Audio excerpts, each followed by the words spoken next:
Hi, this is Dave. What's the culture like in your organization? Have you ever thought about the idea of a Christian business culture? Well, leadership in the Bible, at least business leadership, often involved creating an intense culture within that business. We can see evidence of this in the story of the business person Lydia from the book of Acts. You may recall the story. Paul and Timothy were traveling, spreading the news about Jesus wherever they went. They found themselves in Macedonia, and there met Lydia, whom the Bible tells us was, quote, a seller of purple fabrics, a worshiper of God, end quote. So Lydia listened to Paul, and I'm going to quote here Acts 16 and 14, quote, and the Lord opened her heart to respond to the things spoken by Paul. And then, look at what happens next. And again, I'm quoting here Acts 16 and 15. And when she and her household have been baptized, she urged us, saying, if you have judged me to be faithful to the Lord, come into my house and stay, end quote. So Lydia, who had been a worshiper of God and a business person, heard the gospel and responded. And her whole household followed her head and was baptized along with her. Now, this is one example of a phenomena we see multiple times in the Bible, and that is the head of the business decided to follow Christ, and the entire household, that means all the family, the slaves, the servants, and the employees, follow that lead. By the way, a biblical household is an economic unit, and for want of a better term, a business. So let's just stop a minute and think about what that says about the relationship between the head of the household, in our times that would be the CEO, and the folks who worked in that business.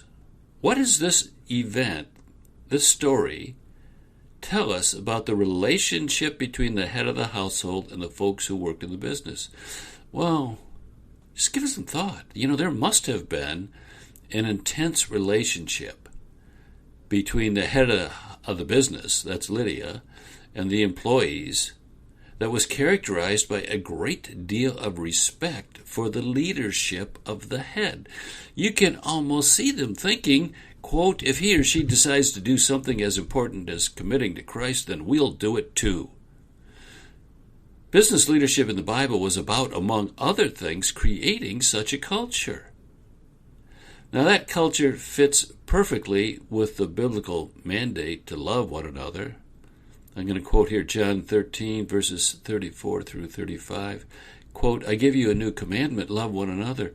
As I have loved you, so you also should love one another. This is how you will know that. This is how all will know that you are my disciples, if you have love for one another. End quote. As leaders in the business community, we have a responsibility to be mindful of the well-being of our employees and stakeholders.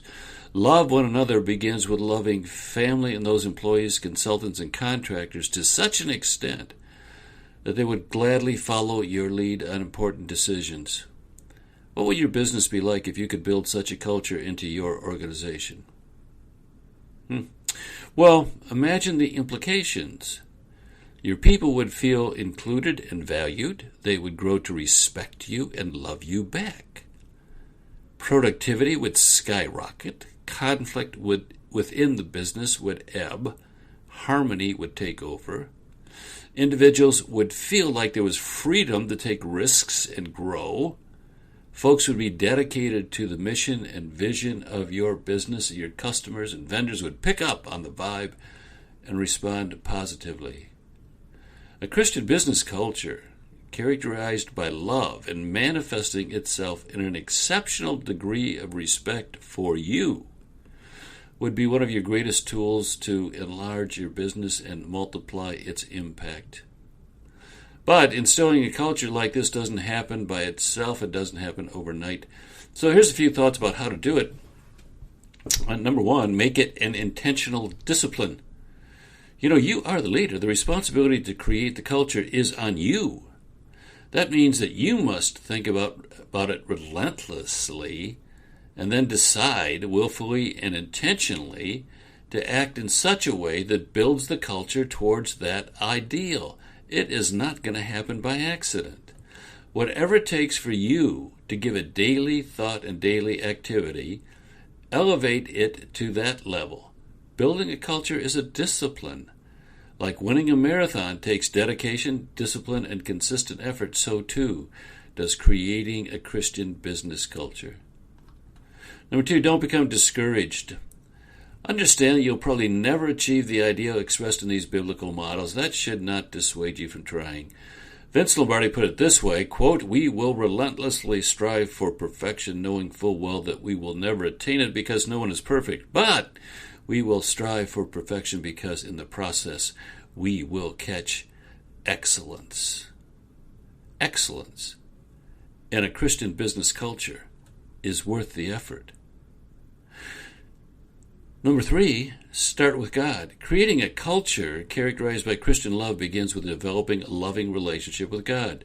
If it wasn't by accident when asked what the greatest commandment was, Jesus replied, "You shall love the Lord your God with all your heart, with all your soul, with all your mind. This is the greatest and the first commandment. The second is like it, you shall love your neighbor as yourself." That's Matthew chapter 22, verses 22 through 40.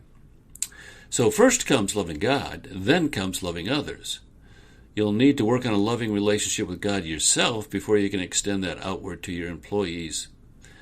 As your relationship with God grows, so too will your ability to manifest that love to others. And here's number 4, take the first step now. So once again, number 1, make it an intentional discipline. Number 2, don't be discouraged. Number 3, start with God. Number 4, take the first step now. Culture is expressed in what people do. It is a way to characterize the general tone of the actions taken and the words expressed consistently within your business. Changing that will be a lifelong challenge. You'll never be completely ready, so start now. Take some positive step today.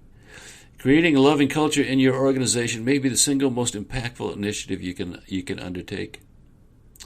The implications can reach into extended families and stretch across generations. Start now. And if you'd like to get some support, be exposed to content like this that focuses on the practices of Christian business and earn some connections with other like-minded people, content and connections. We have a place for that. It's called the XI community. XI stands for Excellence and Influence. So this is an online community dedicated to helping one another grow excellence and influence in our marketplace lives. I'll put a link in the show notes. Really would suggest you check it out. Okay? That's it. We're done. Bye-bye.